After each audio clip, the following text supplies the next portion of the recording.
आज श्री हनुमान जी महाराज लंका पधारते हैं। आज मैया जानकी से भेंट करते हैं, राम नाम की मुद्रिका उन्हें समर्पित करते हैं और उनकी चूड़ामणि लाकर राघवेंद्र सरकार को समर्पित कर देते हैं। पूरी सेना ने आज कूच करना प्रारंभ कर दिया। विभीषण जी की शरणागति होती है। श्रवण सुजस सुन आयहु प्रभुवंजन भवभीर, त्राहि त्राहि आरति हरण शरण सुखद रघुबीर। आज विभीषण जी भगवान की सेवा में समर्पित हो जाते हैं। आज कुंभकर्ण भगवान से लड़ने के लिए आया, भगवान ने उसका भी उद्धार किया। मेघनाद की शक्ति भैया लखन को लगी है, हनुमान जी संजीवनी बूटी लेकर आए हैं। आज राम और रावण का युद्ध हो रहा है। रावण रथी विरथ रघुबीरा, देखे विभीषण भयहु अधीरा। आज रावण रथ पर खड़े होकर युद्ध करता है, राम जी नीचे खड़े हुए हैं। तो देवताओं ने उनकी सेवा में अपने रथ को समर्पित किया है। वर्णन आता है कि विभीषण जी के कहने पर राम जी ने एक ऐसा बाण मारा है जो रावण की नाभि में जाकर लगा है, और जैसे ही बाण रावण की नाभि में लगा तुरंत रावण का प्राणांत हो गया। बोले रामचंद्र सरकार।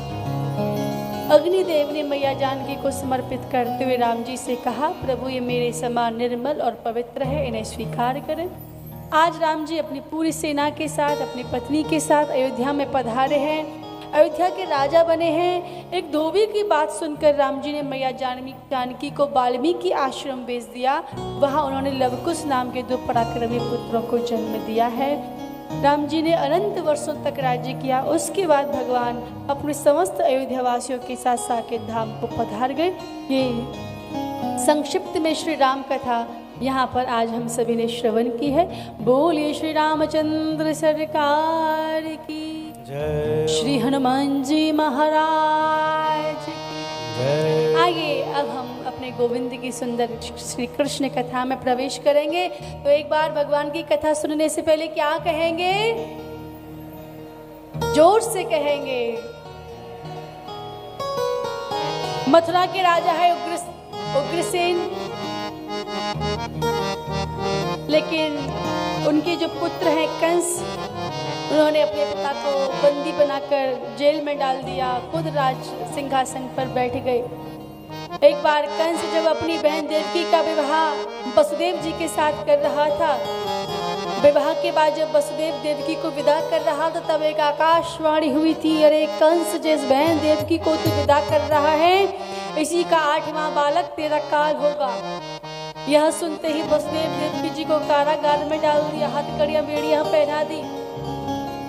मैया देवकी का पहला पुत्र हुआ, उसको कंस ने मार दिया। इस प्रकार 6 पुत्रों को मार दिया। अब 7वां होने वाला है, लेकिन भगवान ने अपनी योग माया से उस बालक को मैया रोहिणी के गर्भ में स्थापित करा दिया। अब तो महाराज 8वां आने वाला है, धीरे धीरे आ रहा है भादों का महीना। नारद जी ने सोचा भगवान आने वाले हैं, जरा कंस को डरा कर आता हूँ। नारद जी कंस के पास गए। कंस से बोला, कंस पता है ना 8वां आने वाला है?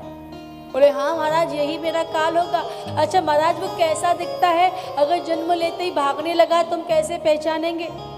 नारद जी बोले बताऊं वो कैसा होगा? नारद जी ने कहा वो काला काला होगा, वो मुरली वाला होगा, केश भी उसके काले, शरीर भी उसका काला, दिखने में तो छोटा सा होगा, लेकिन पेट में 1.5 हाथ लंबी दाढ़ी वाला होगा। ये बता के नारद जी चले गए। अब कंस के सामने कोई भी काली चीज आती है तो कहता अरे वो काला काला आ गया, वो मुरली वाला आ गया, ये मुझे मार देगा, ये मुझे मार देगा। एक बात दाल बनाई, दाल में काला जीरा आ गया।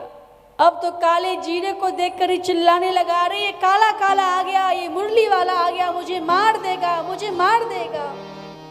कंस के सैनिकों ने कहा महाराज आप परेशान मत होइए, हम उसे कारागार से बाहर नहीं निकलने देंगे। लाखों सैनिक कारागार की रखवाली कर रहे हैं। महाराज बड़ा सुंदर दिन है। आज भगवान श्री कृष्ण ने सोचा अब जाना पड़ेगा, मुहूर्त निकालते हैं। तो भादों के महीने में कृष्ण पक्ष रोहिणी नक्षत्र बुधवार रात्रि के ठीक 12 बजे मैया देवकी के कारागार में भगवान श्री कृष्ण का प्रागट्य हो गया।